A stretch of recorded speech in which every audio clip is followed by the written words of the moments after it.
One I've been meaning to do a review on for a little over 2 years now, since I went ahead and got the newest formulation and was shocked at how much better it is than the original formulation that I had prior. I felt the need to make a video and discuss it with you guys. I'm talking about SCENTual Obsession's version of Bond Number 9 Andy Warhol. So stay tuned.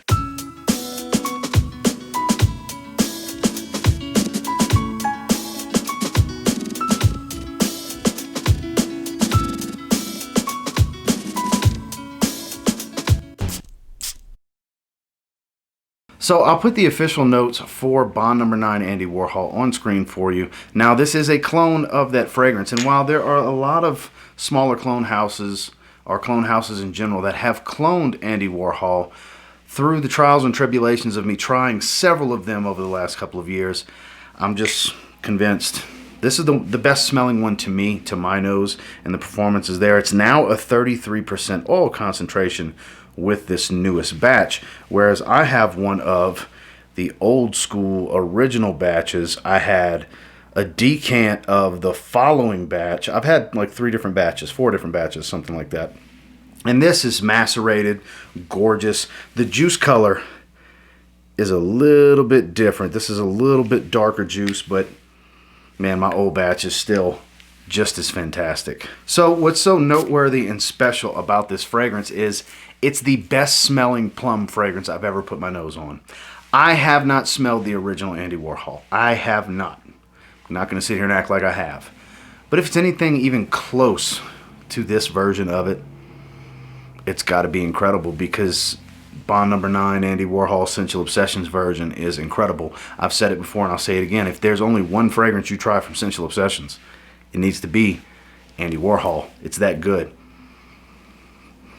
So up top, you're going to get a dose of that juicy, sweet plum. It is a little aromatic. There's some citruses here. There is a bright freshness, but it's a very sweet, bright freshness because the plum is just such a heavy dose.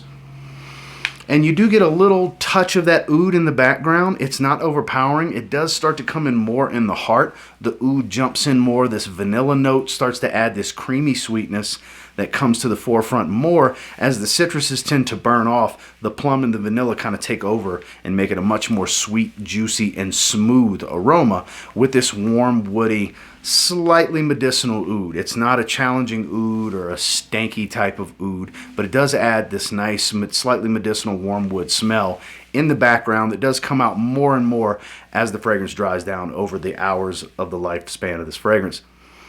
It's just such a great fragrance. It's actually my scent of the day. It's on my chest and 3 sprays around my neck right now. I did get a compliment at TJ Maxx today, and I also we decided to stop in at Cane's and grab a bite.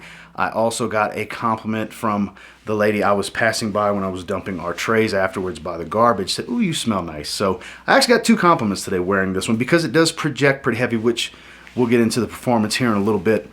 So I don't really get a lot of the florals. There is a nice little floral tone that adds this floral powdery nature, just a little bit. It's not a really powdery fragrance, so if you don't like powdery, don't let that deter you. It's just a little touch that you kind of have to look for, and on your skin it might not even come out. On the paper I detect it more than I do on my skin. On my skin it's a much more rich and dense smell. The powderiness tends to come out more on the test strips, and like I said, in that dry down, it's all about that plum still there, vanilla, oud, get a little bit of creamy smokiness, so some sandalwood, some olibanum, which is frankincense, so it does darken up more. It's a darker sweet fragrance where it starts off bright and sweet. It gets much more warm and dark and sweet as it dries down. It does change throughout the life of the fragrance. This is my favorite clone fragrance out there, and I have tons of clones from many different companies at this point, and this is still the one I always go back to. I don't wear a lot of clones all the time, but when I'm in the mood for just a mind-blowingly delicious sweet fragrance, this is the first fragrance that comes to mind. Now, in reference to performance, I'm going to compare between my original batch and the new one. So they're both 12+ hour fragrances.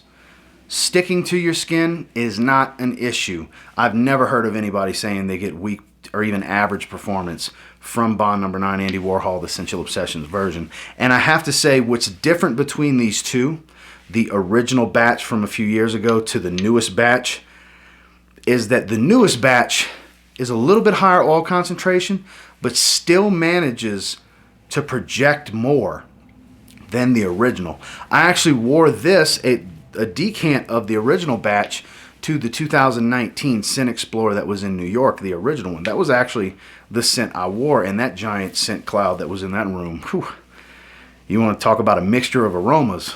Go to a fragrance convention in a, you know, not the biggest room in the world, but there was a few hundred people in there, all wearing fragrances, all spraying fragrances, and of all the things I could have wore, this was my choice because it's just such a great fragrance. And like I said, 12 plus hours, heavy projection for the first hour. Not quite a room filler, but pushes out more than an arm's length. Several feet out, people will be able to smell you. It really pushes and pumps off the skin in the first hour. The next several hours is very consistent. It's a dense trail. It's a long, strong aroma that will hang and linger. Even a few seconds after you pass, people will be able to smell you. The lady at TJ Maxx, I was already, I would say, about 6 paces away from her when she said, "Oh, by the way, you smell really nice." So, oh, well, thank you very much. Literally, I had, well, thank you very much, because this is how far away I was that I had to turn like that.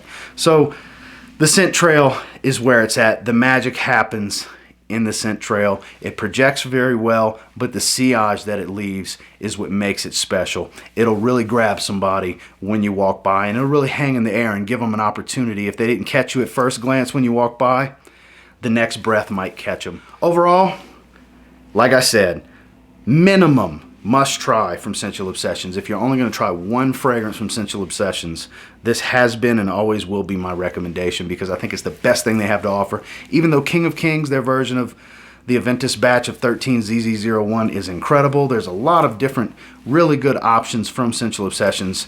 I still say this is the one, bordering that must-buy territory. If you're shopping with SCENTual Obsessions, this is must-buy. This needs to be in your cart. If you're looking to get a sample pack or whatever, must try. If you're going to order from them anyway, must buy. And until next time, do me a real quick favor, go ahead and like, comment, subscribe. So I do appreciate all the feedback, and I love hearing from you guys. How many of you have tried Bond Number 9, Andy Warhol, the SCENTual Obsessions version? It's so good.